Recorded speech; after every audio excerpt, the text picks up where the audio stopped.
পরিবর্তন হচ্ছে, এটা আমরা বলেছিলাম।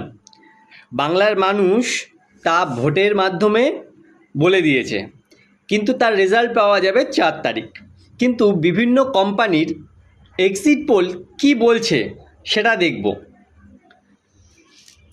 যদি দেখি চাণক্য স্ট্র্যাটেজি, তারা বলছে বিজেপি পেতে চলেছে 150 থেকে 160টি, টিএমসি পেতে চলেছে 130 থেকে 140টি, কংগ্রেস 2 থেকে 4, আদার্স 4 থেকে 6টা।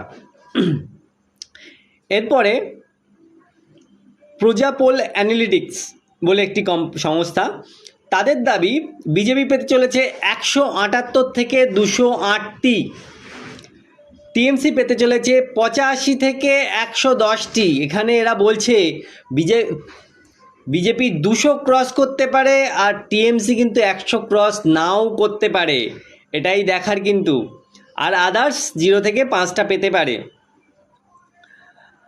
আর এরপরে আরেকটা কোম্পানি আছে যারা বলছে, ম্যাট্রিক্স বলে কোম্পানি বলছে বিজেপি পেতে পারে 146 থেকে 161টি, টিএমসি পেতে পারে 125 থেকে 140টি, যা ম্যাজিক ফিগার ক্রস করছে না কোনোভাবেই।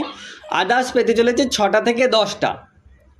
তো এবার বিভিন্ন রকম সংস্থার কে কত বলছে সেটা আপনাদের সামনে তুলে ধরলাম।